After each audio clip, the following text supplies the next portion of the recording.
You know it's about to get bad for Republicans when AOC and Jamie Raskin team up. My opening statement, I have a parliamentary inquiry. Given that the committee has not been authorized by the full House to conduct an impeachment inquiry, am I correct in assuming that we're obligated to follow the rules of the House, including Section 370 of the Rules and Manual, which prescribe engaging in personalities towards the President? At ease.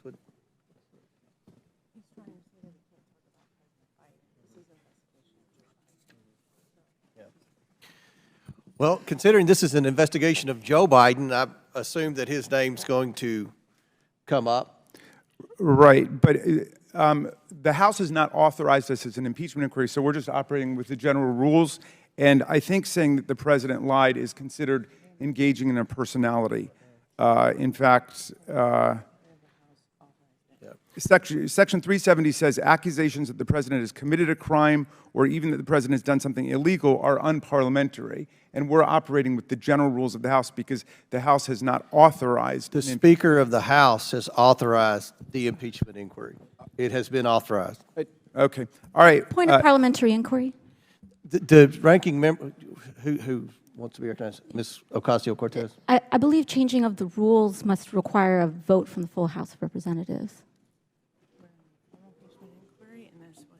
The rules of the committee. The chair overrules a point of order. While articles of impeachment are not directly before this committee, we are looking into the potential wrongdoing of the President. Given the unique nature and subject matter of today's hearing topic, these words will not be ruled out of order. So, okay. Ranking Member Ashton, please proceed. Oh, nothing. Just the Republican chairman of the House Oversight Committee quite literally making up the rules as he goes. And not that I have to sell anyone on this idea, but when you come out against Jamie Raskin and AOC, I can guarantee you're on the wrong side of that argument. And as they mentioned, this impeachment inquiry isn't even valid. It was announced unilaterally by Kevin McCarthy, but for an actual impeachment inquiry to take place, it has to be voted on by the full House. And that's a rule that was created during the Trump era by Republicans.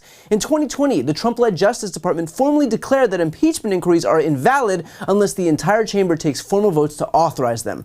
The head of the DOJ's Office of Legal Counsel wrote, "We conclude that the House must expressly authorize a committee to conduct an impeachment investigation and to use compulsory process in that investigation before the committee may compel the production of documents or testimony." Meaning the committee can't compel any documents or any testimony because, again, there was no vote. There was just an edict by Kevin McCarthy. The same Kevin McCarthy, by the way, who only weeks ago gave the following quote to Breitbart: "To open an impeachment inquiry is a serious matter and House Republicans would not take it lightly or use it for political purposes. The American people deserve to be heard on this matter through their elected representatives. That's why, if we move forward with an impeachment inquiry, it would occur through a vote on the floor of the People's House and not through a declaration by one person." So if anyone should understand why this impeachment inquiry is thus far invalid, it would probably be the Republican Party's staunchest opponent to unilateral impeachment inquiry declarations himself. But of course, there's a reason why Kevin McCarthy made that unilateral decision, and it's because had he actually brought this issue to the floor for a full House vote, it would have failed, and he knew that. And the reason it was going to fail is because there is no evidence of any wrongdoing by Joe Biden. None whatsoever. And that's a point that Jamie Raskin made abundantly clear. Chairman has publicly boasted that he received 100% of everything he asked for. And I quote, "Every subpoena that I've signed as chairman of the House Oversight Committee over the last 5 months, we've gotten 100% of what we've requested, whether it's with the FBI, with the banks, or with Treasury." That means we are the real witnesses here. In fact, the committee has received 12,000 pages of bank records. Here they are, right in front of us, printed double-sided. And not a single page shows a dime going to President Joe Biden. We've received 2,000 pages of SARS reports the chairman subpoenaed. We've held hearings and conducted interviews with everybody from Hunter Biden's business partners to a federal agent assigned to that investigation, and still we found no evidence of wrongdoing by President Biden.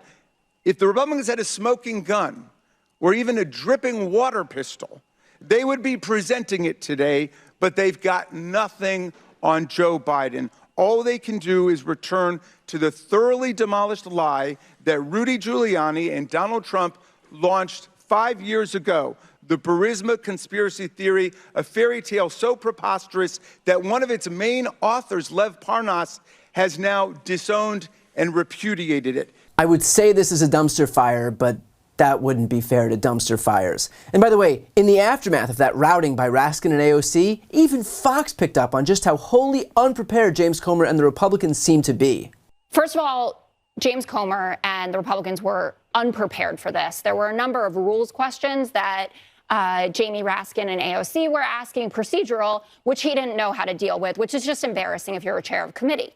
There were no fact witnesses and there was no new evidence. And to set the table, there's a new NBC poll out that says that 56% of Americans are not interested in this. But you know what they are interested in? Keeping the government open. And that's why there were government shutdown clocks.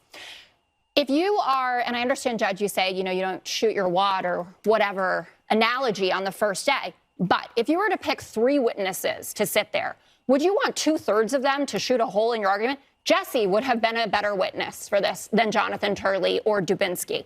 Turley said, I do not believe that the current evidence would support articles of impeachment. Dubinsky says more information needs to be gathered before I can make that assessment. But that's the whole point. Preemptively, I know what you're going to say. It's an inquiry. Point. That's different. But then, okay. First of all, you usually lead with your strongest argument.